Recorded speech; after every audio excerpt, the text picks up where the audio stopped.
So at this point, we've got an Optimizely CMS site stood up.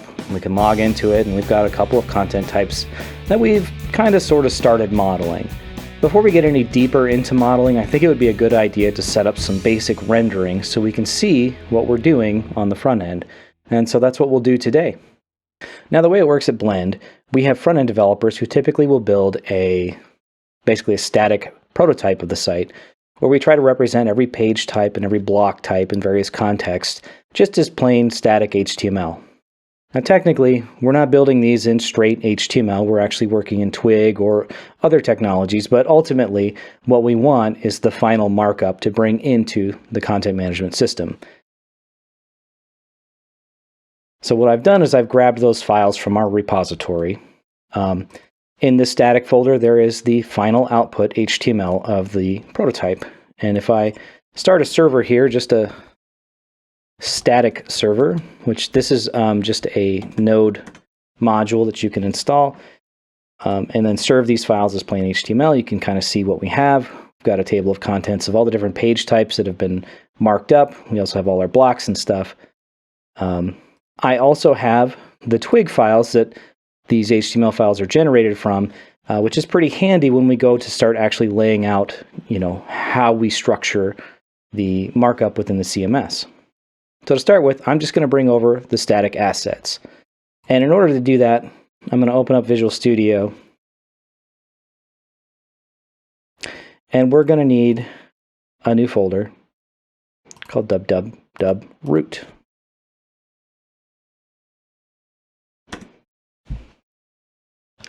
This is kind of a special folder in that the files that get dropped here are going to be included as part of the project. And so I'm going to just take those static CSS, JavaScript, and images, those assets. I'm going to move them from this folder. Actually, I'm going to copy them from this folder and just drop them in the root here.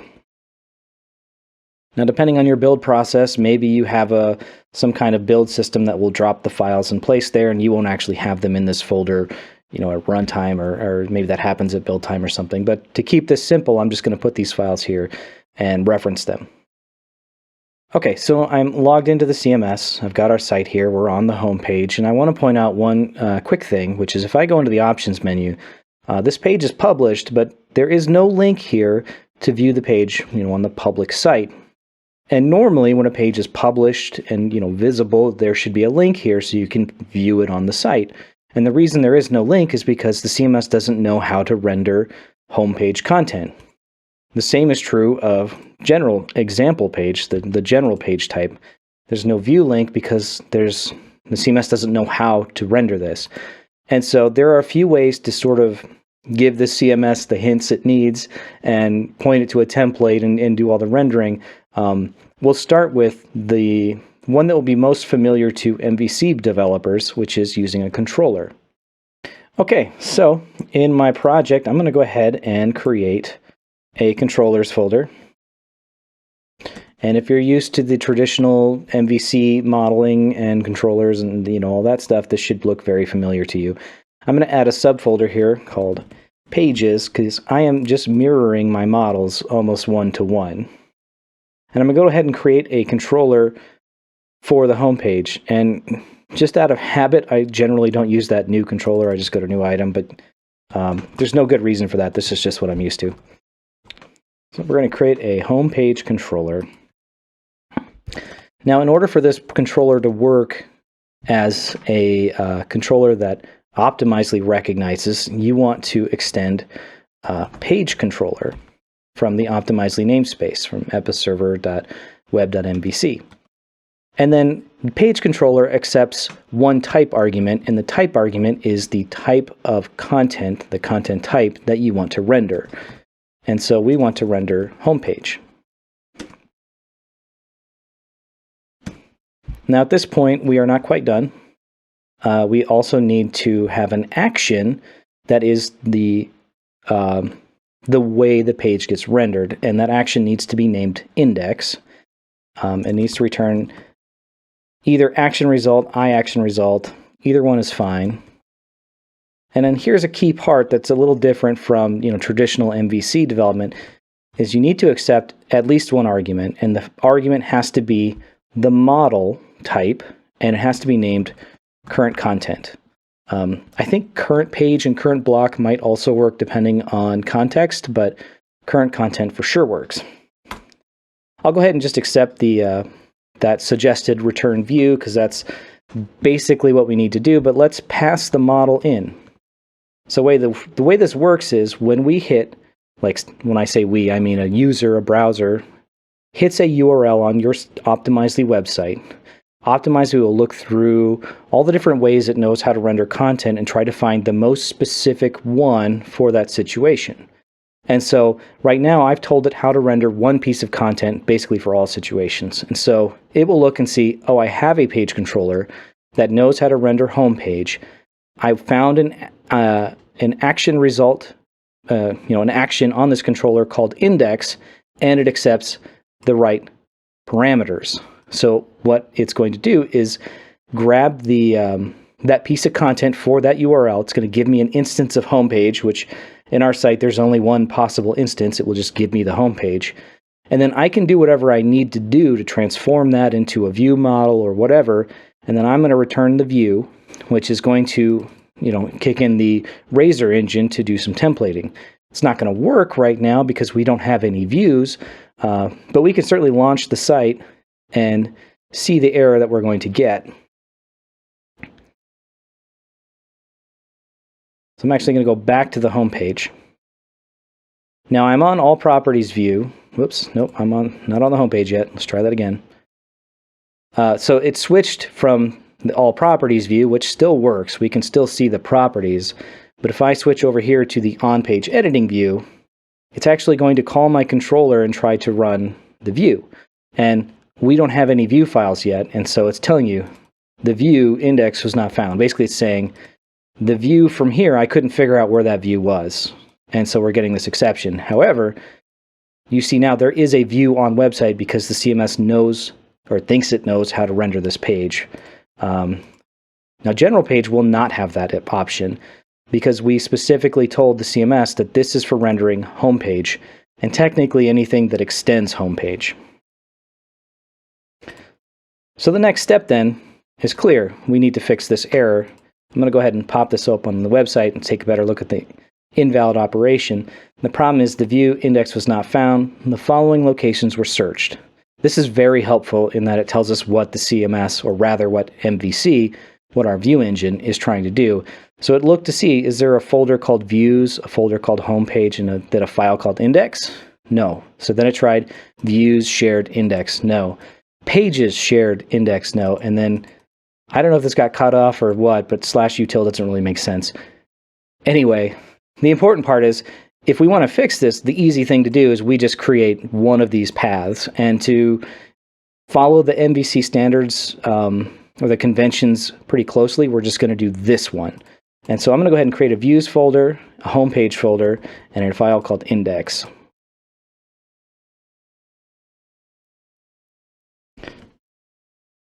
So views.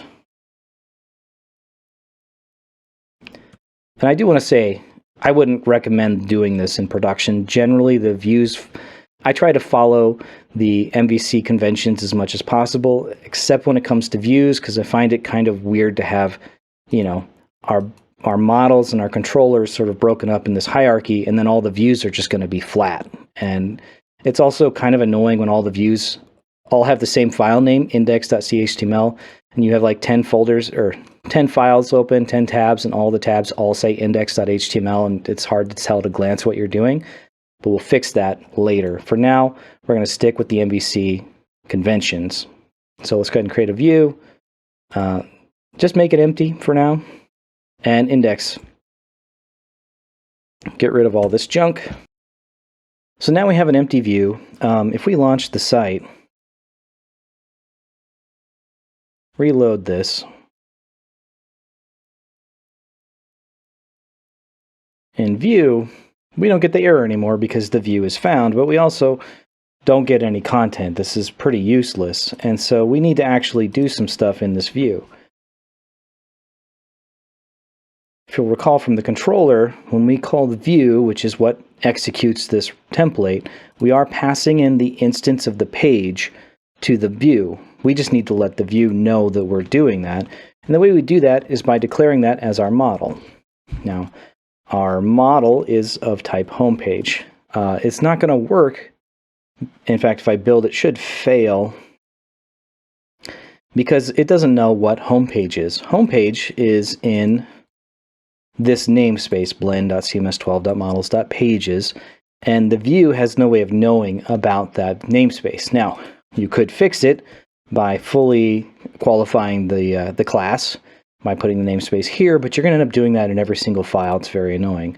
So one of the magical things in MVC is we can create a view called view imports. I believe it's underscore view imports. I can do it, I swear. Oops, don't need that. And take this out, and we can put in our using statements here. So I'm going to put that namespace in. Close this. And if I come back here, it now recognizes that model because that namespace is being imported. And so this is a good place to put, your models, your any other thing you need to reference, and a lot of episerver/Optimizely namespaces. So now that my view knows what the model is, I can actually do model dot and get data from the instance of the page. And so if you'll recall, I think one of the things we had on there was meta description. That's now available to me. I'm actually just going to do name for right now, and I'm just going to dump that out. And again, let's launch the site. Reload this front-end view. We get homepage. Cool. Doesn't look pretty, but it's technically working. So let's start, let's go through the process of putting a surround on this next.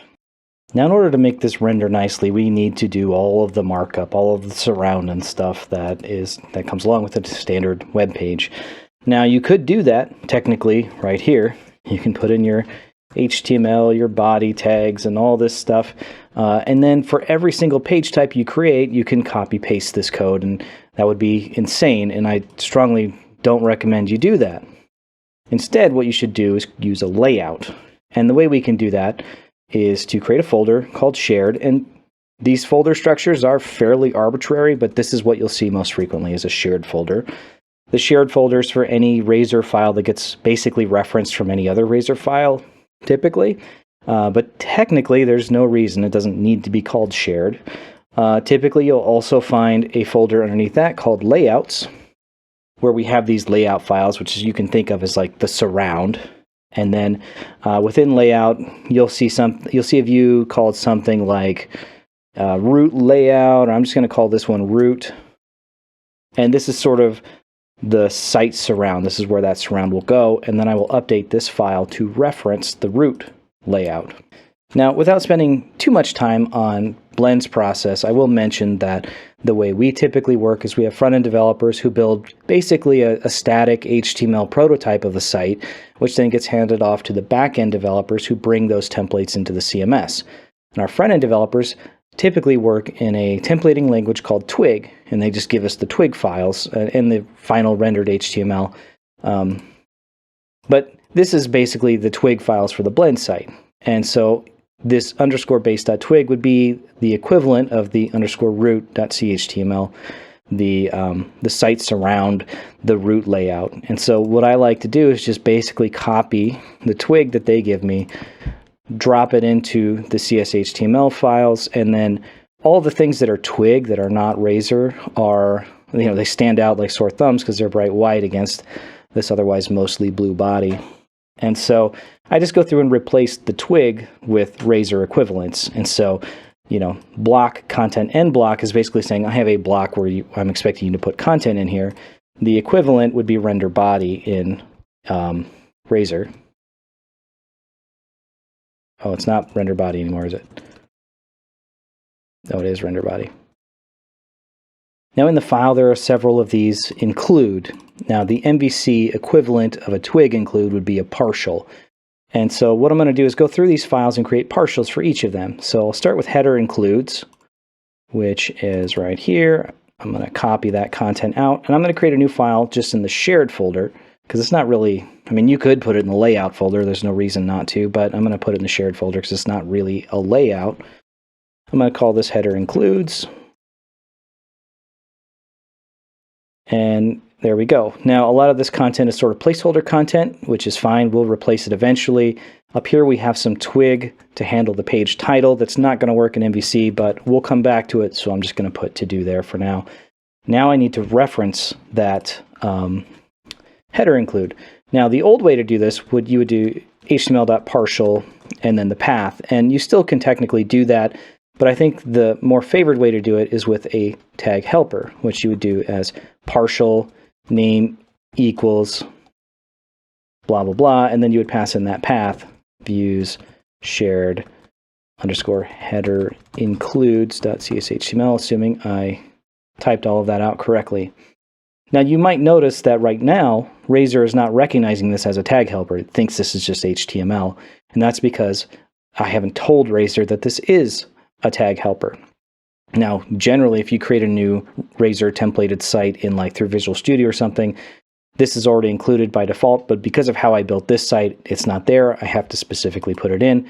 But usually this is in templates. So what we need to do is jump into the view imports file, and we need to add a line to tell it about the tag helpers. And so we do add tag helper. We're going to add a star, which basically means bring in all of the tag helpers you can find. And then we tell what assembly it is, which is Microsoft.ASP.NET Core.MVC.tag helpers, I believe. And if that worked, this should change color. There we go. So now it recognizes that this is a partial tag helper. And we can basically do this for all the other ones as well. Let's do header.twig real quick. Oops, I don't want the block stuff. And once again, I'm going to just put that in the shared folder. Add view, empty. And we'll call that header. Paste this all in here. I don't think there's any twig I have to worry about. It's all just placeholder content. Partial name equals views shared header.cshtml.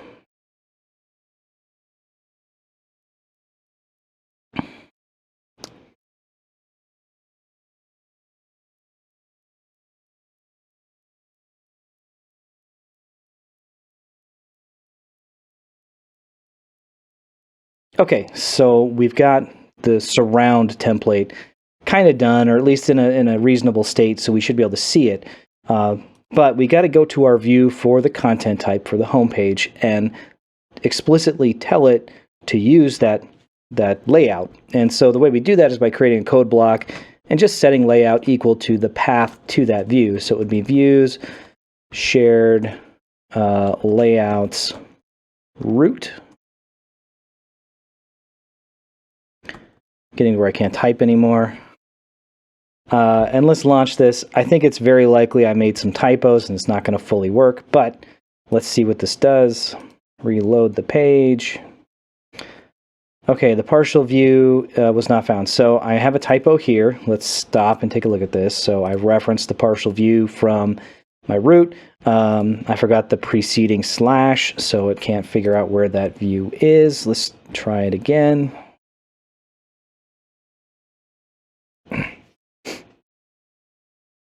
Okay, so now we have that, all that HTML content is there. Obviously the styles are broken. We'll take a quick look at that. So that would be in the header includes folder. We have some places where we're not referencing based on absolute path. And so let's take a look at all these. So we've got a whole bunch of, these don't really matter, but we'll fix them anyways. What else? And the big one is our CSS is not an absolute path. And because by default, out of the box, when you first launch an Optimizely site, it's going to have the language identifier tacked on /en, which we can fix.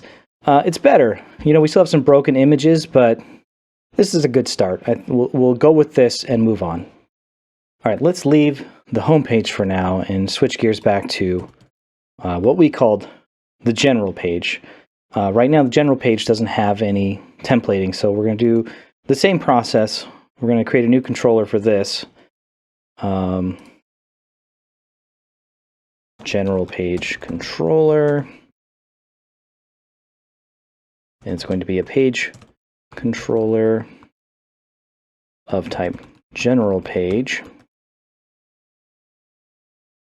And then basically, I'm going to just take this exact same method, except that we're going to accept a general page as content. And so now, as we know from before, it's going to look for, by default, the view engine is going to look for a folder called general page. And it's going to look for a razor view called index. And it's going to pass in a model of type general page, which we already have. Like the home page, we want to use that same root layout, so I'm going to copy paste this, but already we don't need to be doing this copy pasting. Even though this is just a single line, we can do this in one place. There's another sort of magical file in MVC called what is it, view start? Let me check my notes. View start. This is why I don't like this convention over configuration sometimes, because you have to remember the convention, and if you didn't know about it, how on earth would you ever guess that a file called _viewstart.cshtml would do anything? But basically, the view start file gets executed immediately before any view, or at least any like sort of full view, which we'll get more into later. So I can take that layout file, layout command, and move that into the view start here. Hideous, there we go. And I don't need to do it here in the general page, and I don't need to do it here in the home page. And hopefully you can already see what I was complaining about earlier when everything is named index.cshtml. Which is which? It's hard to tell. We'll fix it later. But for now, I just want to get through some of these templating concepts. So now, if I run the site, general page should be renderable. Let's go into the CMS.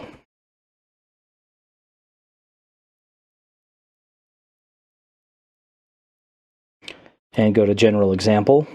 And now I have a view on website, and if I open that up, it at least renders the outer shell because the view is empty. So the next step is to grab the template that we need for the general page and apply it to this view. Okay, now in the twig files that I got from our front-end developers, what I called the general page is actually called the text page. And the reason it's called the text page is because that's what it was called in the plan, and I kind of ignored that when I was doing this tutorial. In general, I would strongly recommend that any taxonomy you use for models and properties and stuff is consistent start to finish. Just because you think text page isn't a good name doesn't mean you should call it general page, because it gets very confusing when you're translating from the wireframe to the prototype to the site if they use different words. So just note, I really made a mistake there by calling it general page. But anyway, we're going to run with it because this is just to give you the idea. So in the twig file, we have this extends partial base.twig. Basically, this is what we're doing in our view start, which is setting the layout. So that's already taken care of. And then we have block content, which if we recall from our base twig file is this here, this block content end block. So basically it's rendering everything that's in here in the twig files. In the razor files, we're doing that in our root layout by calling render body. So anything that is in here gets rendered right here. I don't know if I made that clear enough earlier, but that's the idea. And so basically what we want to do is copy everything in between this opening block content and the closing block content, which is going to include a whole lot of just hard-coded example content, I guess. So I'm going to paste all this in here. So far, we're not using any values from our general page, but at least we have some markup. Now, if I launch the site again, refresh this page. Okay, now other than the images, of course, they're all still broken, but we're starting to see something that kind of looks like a site, even though it's not using any of our modeled content yet. So what we can do, I'm going to skip this.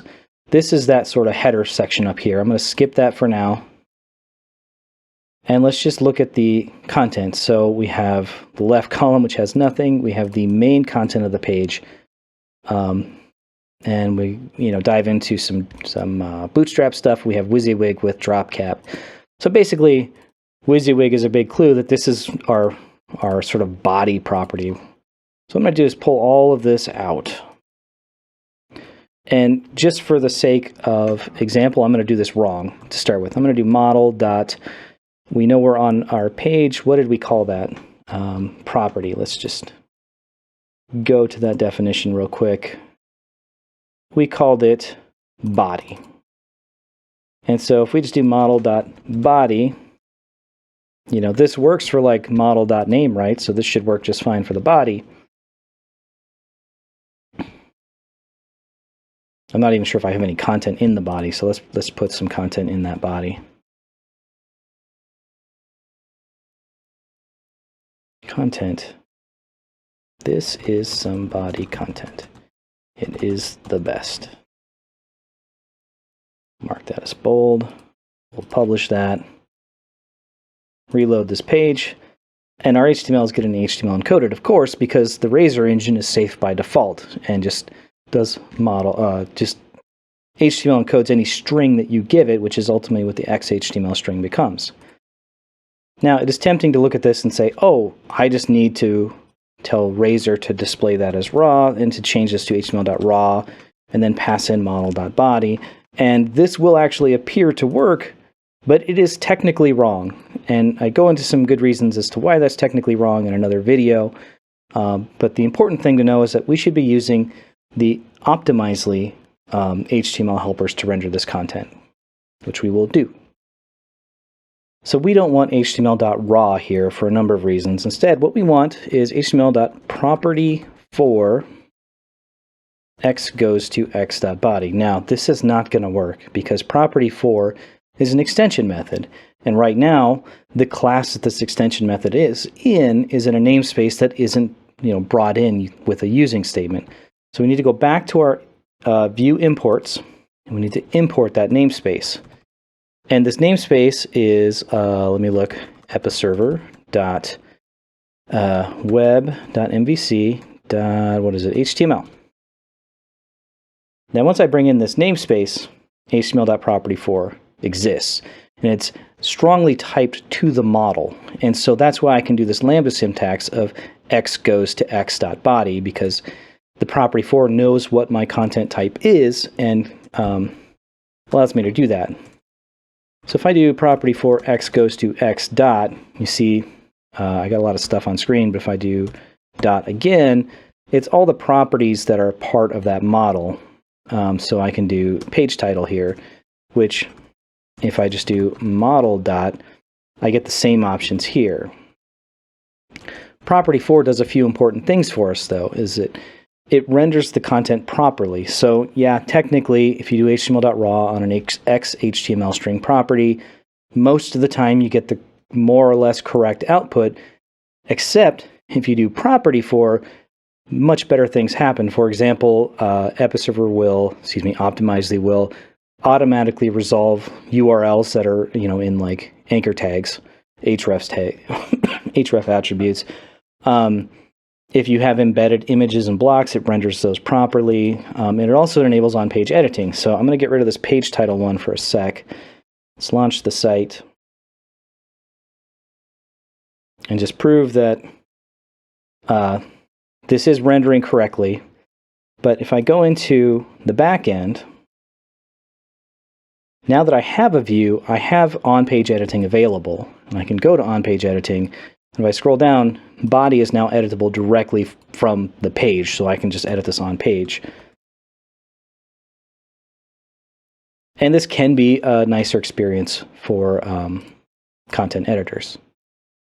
Here, it's much more what you see is what you get, whereas back here, you kind of have to know that body appears here. And so that's the big benefit of using property for, and really, unless you have a specific reason not to, pretty much always use property for or some variation on that. All right, so where we are at now is we've sort of taken care of this like main body content, which if we look at the production website would basically be this. But beyond that, there's also these full width chunks of content, which are actually blocks inside the content management system. So I think it would make sense to do some blocks next. In fact, I think this block here, which is specifically a section media block, would be a pretty simple example to take on. However, in order to do a media block, we obviously need some media. And right now, we haven't modeled any media types. And so real quickly, let's just create a content type for images. So the way we do this is basically the same way that we do pages. I'm going to go ahead and put them in their own folder. This is technically not media, it's just media. This is technically arbitrary. You can put these in whatever folder names you want, but we're going to go ahead and create a media folder, and we're going to call this, we'll just call this, we'll call it an image file. And if you recall back to the previous video or two, I can't recall exactly which, image file extends from image data. So that's sort of the base content type for any image-related content in Optimizely CMS.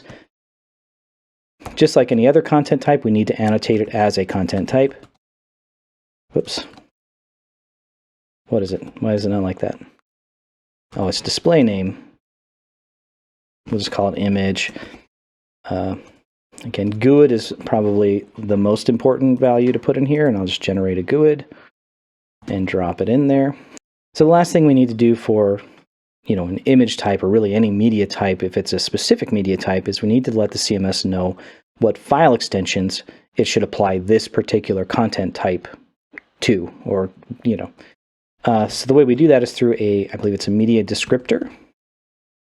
Nope, what did I get wrong there? If I could type media descriptor. And we can either pass in an array of strings for the extensions we want, or we can pass a comma-separated value list as a single string. And I think we'll just do that. We'll just say like JPEG, JPEJ, PNG. That's probably good enough for our purposes. Now within here, you can have properties like you would any other content type. So let's just say you want to have like a default alt text property, which I'm not saying is a good idea, but it's certainly an idea. Because alt text is so often dependent on context, it's definitely arguable. But we're going to do it as an example.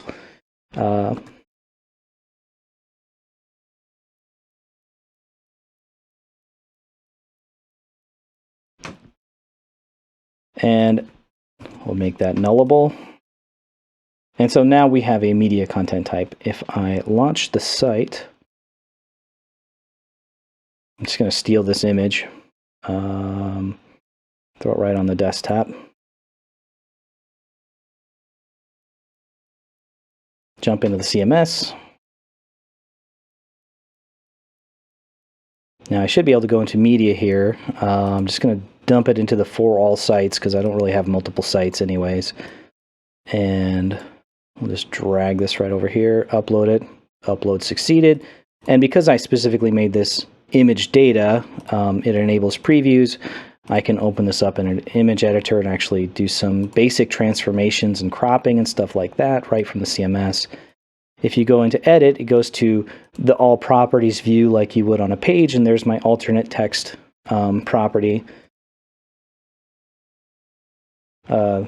Just put the worst possible value in there, default alt text. That is not helpful for screen readers at all.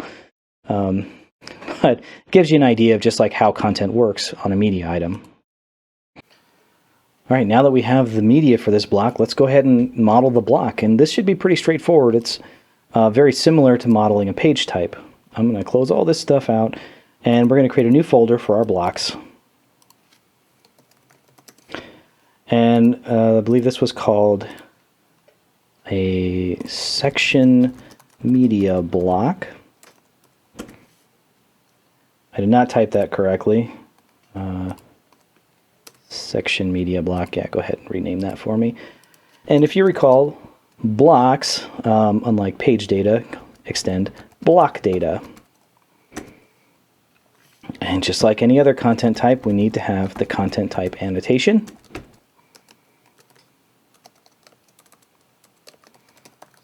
Oh, my C button is not working. And as always, at the very minimum, we need a fresh GUID. Now if we take a look at this, we've got, we'll call that the headline.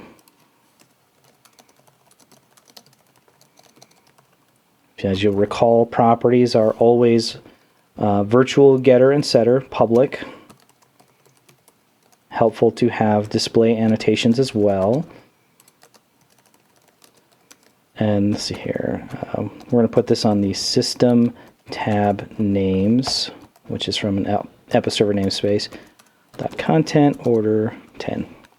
And I'm just going to use this as my starting point for the next one, which is going to be, I don't know what we call this. We'll just call this body. And because it's a kind of a big chunk of text, I don't think I'll make this a string. I'll actually make this an XHTML string. We'll put that order 20. And then the last thing we need is the image. And the image we actually represent as a content reference. And then further, we can give the system a little hint to say that by content reference, I don't just mean referencing any piece of content in the system, which could also include blocks and pages and other things. I specifically want the editor to select an image. So we're going to do a UI hint here. And if you do UI hint again and try to do the control dot thing where you bring up the suggestions, it will bring in another namespace, episerver.web. Then within that, there are some UI hints that are very useful. So if I want them to only select block, I would use block. If I only want video, which would be anything that extends video data, I would do video. But here I want image, so I'm going to do image. And this may look confusing because we've got an UI hint attribute and then this UI hint class. But the reason this works is because UI hint here is technically UI hint attribute. If I could type. It's just that we don't actually need to write the word, or the attribute part of it, because the C# compiler lets us sort of shortcut that. So technically this is UI hint attribute, and this is just a class called UI hint. So with that done, our block should now exist, and I should be able to create instances of this block. Let's check it out in the CMS.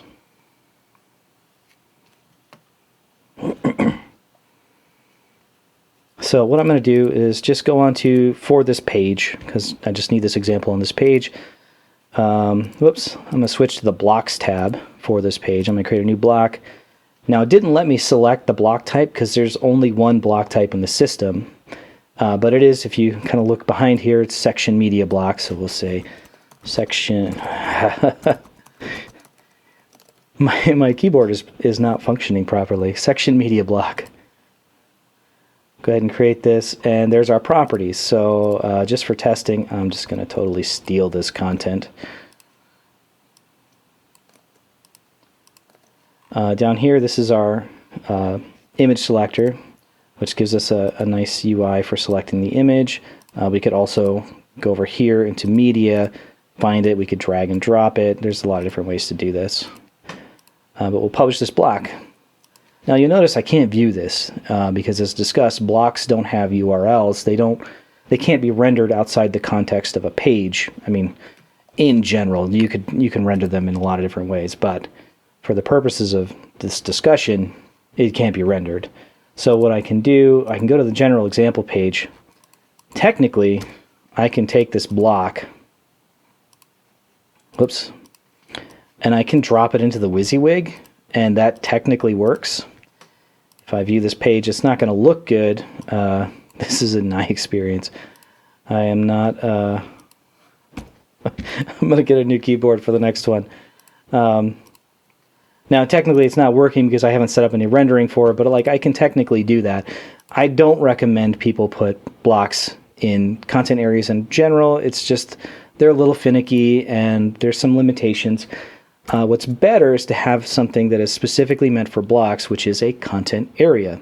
Well, content area is actually just meant for references to content, but typically, most frequently, they're mostly made up of blocks. So what we're going to do is we already have this XHTML string up here for XHTML stuff, but below that, even on the production site, we have this area for these chunks of content. Let's make that a content area intended for blocks. In fact, if we look at our view, which we copy pasted and has that example content in it, our designer knew this was going to be a content area and called it content area bottom. So let's model the content area. Okay, so we're back on our general page model. The way you create a content area is just like any other property inside the CMS, except it's a content area. And we're going to just call this, I don't know, bottom content area. We'll call that get and set. And we'll want a display annotation just like usual. Say,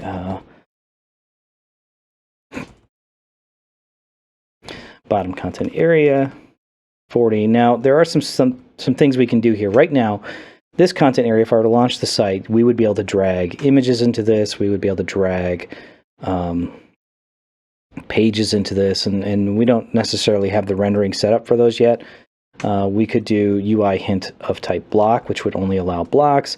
Most frequently, what I see people do is do something like allowed types. And what allowed types does is it allows us to specify what types of content an editor is allowed to drag into this. And so we could do allowed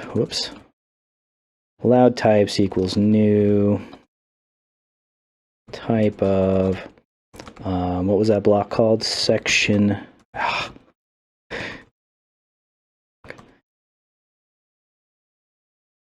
And so now if I launch the site within the CMS,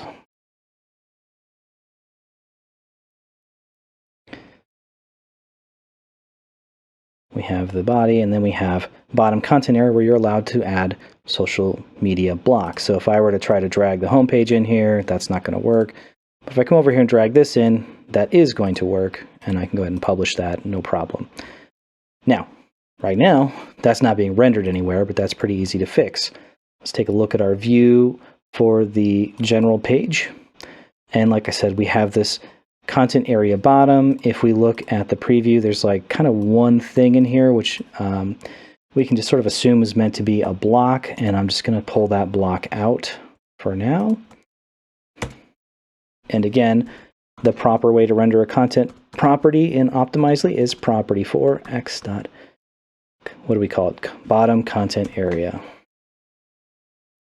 Now, if I launch this, it will not work. I'm not sure if it'll throw an error or just won't render anything. Okay, so it just doesn't render. And again, it's because we haven't told the CMS how to render this block. So that's our next step, is to inform the CMS how to render the block. Now, we can do this the MVC way.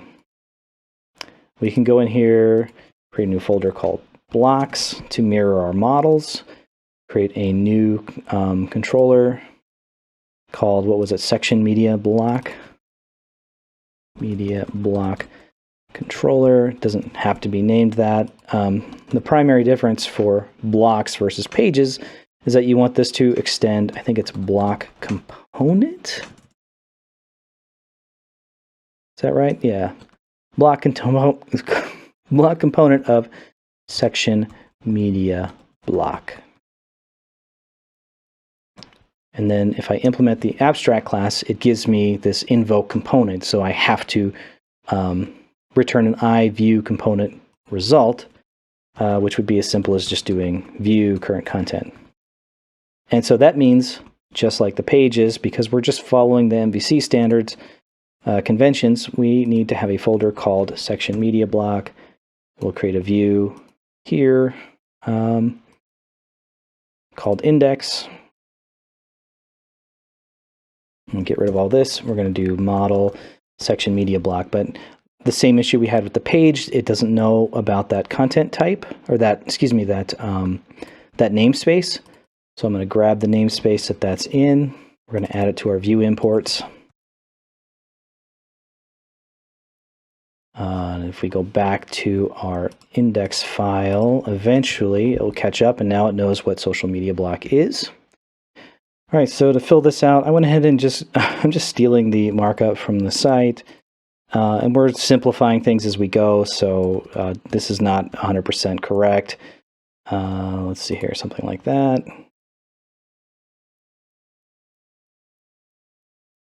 Oh, this is some weird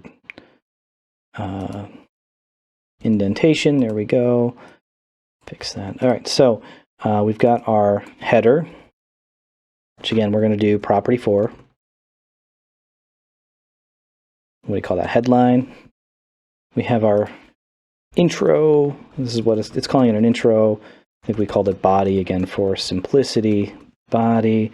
And then within here, we actually sort of have the option of having some thumbnails and different sized items. I'm not going to do that for this. We're just going to dump in the images exactly as they are, which would be image.url.content.url, and then image. So that's how you get the URL of any piece of content that is URL addressable. So that would be images and pages, not necessarily blocks. And we're just going to do the same thing there. Again, I'm taking tons of shortcuts here just to keep this simple. But our block should be renderable now. Let's load the page again.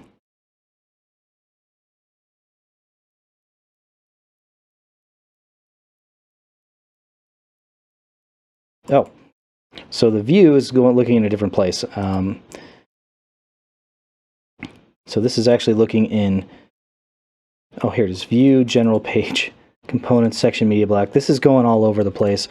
I don't like what's happening right now. Here's what we're going to do. We're going to go into that controller, and we're just going to explicitly tell it where to find this view. So it's going to be views, what did I call this? Section, media block, index. Again, I think in the next video we'll come back and clean this up, but let's take a look and see. There we go. So sometimes if you don't want to fight with your view engine, you can either override the view engine or you can just be explicit. And I tend to favor just being explicit. It's a little more to type, but it's predictable. I know exactly where it's looking to find this block or the view, and if the view isn't there, it's not going to work. But here we go. We have a view for this particular block being rendered. And that's great. But it's going to get a little tedious writing these little one-line controllers for everything ever that we do, and so we don't necessarily have to do it that way. We don't need to have this controller. We can, if we're not doing any work in the controller, we can actually just have Optimizely sort of know how to render it through what's called the template coordinator. And so let's create a template coordinator and just kind of walk through that process. So typically you will see because Alloy kind of set this trend up, you will see a business folder where like business logic goes. And the term business logic is pretty vague, but it's basically anything that isn't in a controller tends to go in the business folder. And I like to put a folder underneath that called rendering, which has to do with anything about rendering. And then I will put my template coordinator inside the rendering folder. So we'll go ahead and create our template coordinator. So to make a template coordinator, what you need to do is create a class that implements iView template model registrator from the evaserver.web.mvc namespace. You need to implement that. Basically, the CMS will, when it boots up, it looks for any classes that implement this and then executes the register function to register views. And so what this view template model registrator instance allows us to do is to register views for specific types. So we're going to register a view for type of, what was it, section model media block. And then we can pass in some details about that template model. So we start with a name, and the name is pretty arbitrary, so we'll just call this section media block default. And available without tag, we'll get into that, but basically there's this idea of a display tag where we can, like say you want to have a block rendered differently on the sidebar compared to the main body, you can use what's called a display tag. We'll get there later, probably not in this video. What else do we have here? We've already taken care of model type. Basically, we need to take care of template type category, which in this case is going to be an MVC partial view. And then, what is it? We also need to give it the path to the view, which would be basically what we put here.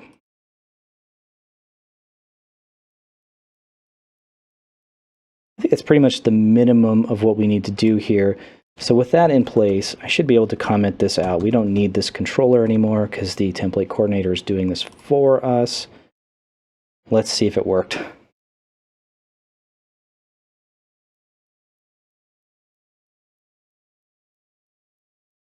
It did not. What did I do wrong? Okay, as it turns out, the thing I forgot is that just marking this as an iView template model registrator is not enough. You need to let the configuration system know about it, and the easiest way to do that is to do annotated as service configuration. And basically it's saying just letting the service, service location systems know about this class. Now if I launch this, and I actually sort of already fixed it, but if we reload, now it shows up. So to round things out, I want to do one last sort of way of embedding content, and I'm going to do one more block to show this. And so, whoops, on the services page on the site, there is this, I forget what we called it. I think it's related content block or something like that. Link grid block. So we're going to create a link grid block, but I'm going to kind of simplify this, and basically we're going to pull in pages and not necessarily from the API, but have an editor drag and drop pages into a content area to do this. So let's go ahead and create that. Shrink this down. So we're going to need models, blocks, link grid block.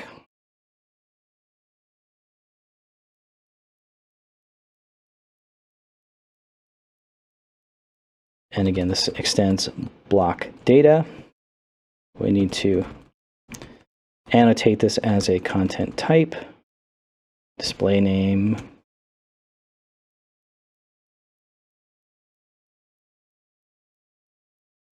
grab a GUID,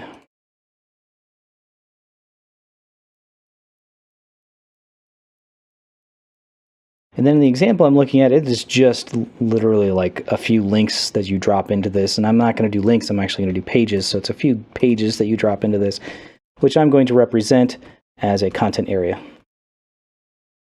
And we'll just call it links.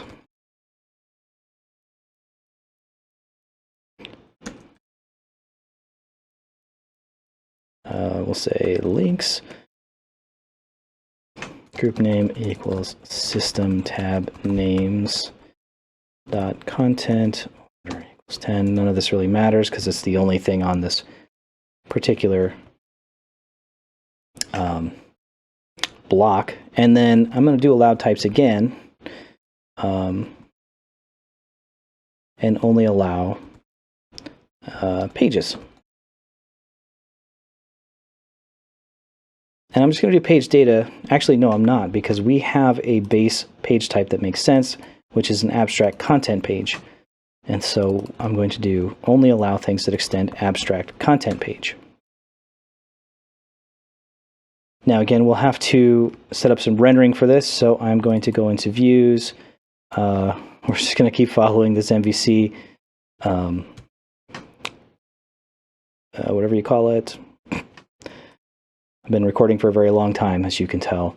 Empty page called index.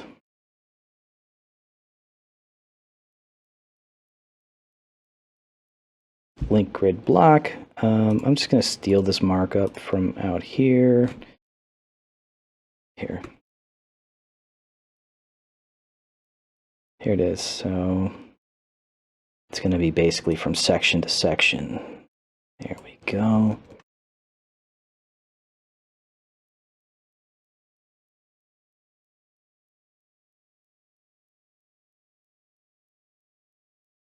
Okay. We'll fix this rendering in a second. So we no longer need the section media block controller. I don't think we need a controller for the link grid block either. We'll just add that to the template coordinator. In fact, I'm just going to copy paste here. So for this type, we'll call this default there. Now, as you can see, like I'm repeating myself a lot here, and this is one place where it makes sense to sometimes develop like extension methods or just other functions to like render or to register the defaults for you, so you're not typing over this stuff over and over again. But for now, we're going to leave this as sort of basic. And so with that, that should be enough to render that block. Let's take a look within the CMS. And actually, let's go back to our general page type, because we specifically only allowed section media block, but let's also allow our new one. What did we call that? Link grid block. There we go. Launch that. Reload.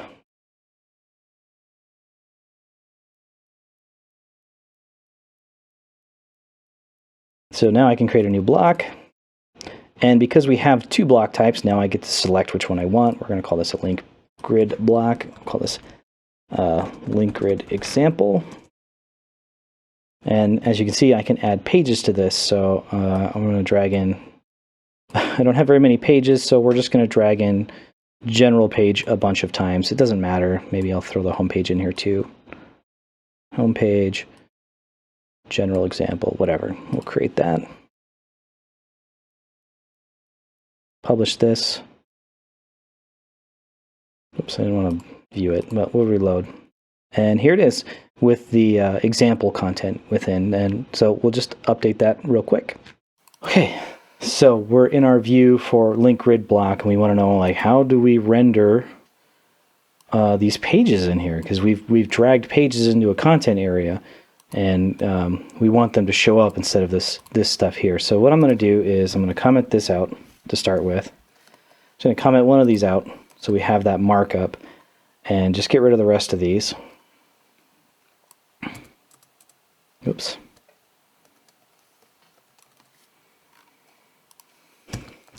And we'll render this like we do any other property with a property for x.links.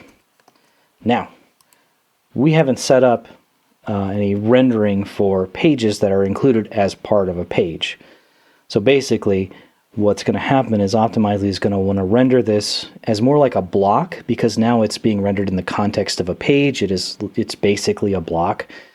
But we haven't set anything up for that. And actually, I'm not entirely sure. I think it will just not render them, or it might throw an exception, but I think it just won't render anything. Let's take a look. What do you think will happen? Let me know in the comments. You don't have to let me know in the comments. So it didn't render anything. And that's because we haven't told it how to render these page types outside of, inside the context of a page. So the way we do that is basically the same way we do for blocks. We want to be able to treat the page the same way we treat a block. And so what I'm going to do is, if we go back to our template coordinator, if we go back to our link grid block, we're allowing abstract content page as the type, which means we're allowing general page and home page. But really, we just need to set up a general rendering for abstract content page. And because the markup that we're dealing with has these like bootstrap column classes in there, we want our rendering to be specific to this context. And so we're going to use a display tag to take care of that. So let's go through this kind of one step at a time. So first, I want a rendering that works on this abstract content page type. That's a thing we totally can do. And so just to follow the standards that we have set, I'm going to create a new folder called abstract content page. And what we're going to do is create a tag called, well, you don't really create a tag, but we're going to use a render tag. We'll just call it link grid. And we do the same stuff. The model is going to be the abstract content page. Even though this is abstract, like at runtime, it may be a more specific type, but here we still just know about the abstract content page properties, which would be like page title and meta description. So let's go back to this here and grab that markup that I saved. We'll drop this in here. And again, I'm kind of doing this in a naive way so we can just learn the more basic process. But here we have that markup. So we have some kind of text just to keep things simple. We know that on abstract content page, we have meta description. We could just put that in here. So since we have it and since it's convenient, I'm going to put in meta description. Except I'm not going to do that. I'm going to do html.property for.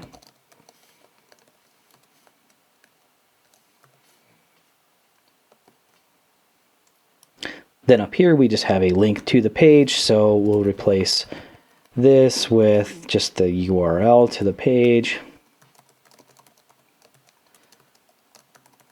And to do that, it would be model.content link, similar to that image where we used the content link property. And then here, you know, this is where we would probably use like maybe a meta navigation name or something like that. But just to keep things simple, I'm just going to use the page name. I am intentionally doing a lot of things I would never do in production here just to keep things simple and quick. So now we've set up this link grid sort of partial view for the page. Now we need to go into our template coordinator and basically tell the template coordinator how to find it. Either that or we need to create a controller that is specifically for that page view model, that page partial. And so we're going to do abstract content page. And there's a few things we need to do. So we need to turn off available without tag, because I really only want this rendering to show up when it's in that link grid. So we're going to turn off available without tag. And then we need to set what tags this does show up for. And for now, I'm just going to hard code a tag. We'll call it link grid. And then we also want inherit to be true. So what inherit equals true means that basically if something is inherited from abstract content page, it can still use this renderer. And then it's still going to be an MVC partial view. And then we got to correct that path. So we just did this and this. And I believe that should do it. Let's load the page and see what happens.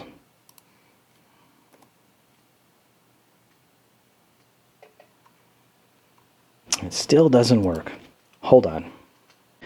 Okay, I'm back. I made two mistakes, only one of which I think is really relevant. But the first is I left this name the same. So I have two registrations that have the same name. I don't know if that's a problem or not, but these really should be unique. So I'm just going to go ahead and make that one unique. The second part is I said that available without tag is false, and I gave it a tag here, but I forgot to, in the rendering on the link grid block view, I forgot to specify the tag. So Optimizely CMS is doing exactly what I told it to, which is if there is a page, when you go to try to render an abstract content page, if it has link grid as the display tag, use this. Otherwise, it doesn't know how to do it. And so what I need to do is jump back in here and specify that tag. And the way you do that is by passing an anonymous object to property 4 and setting the tag as a property of that object. So creating new tag equals linked grid, or excuse me, link grid. I'll get rid of this. And so now that this tag is set here and it is set in the template coordinator, that connection will be made and Optimizely should be able to render this content.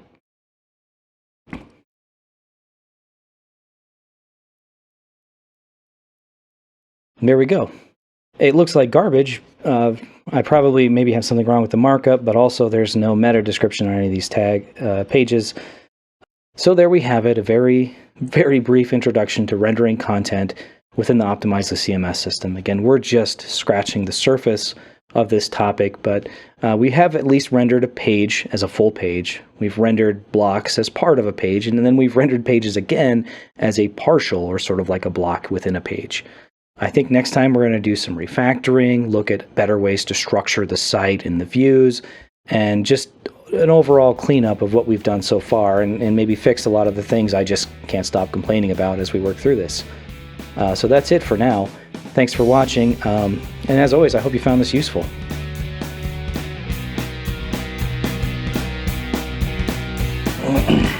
Okay. Bye.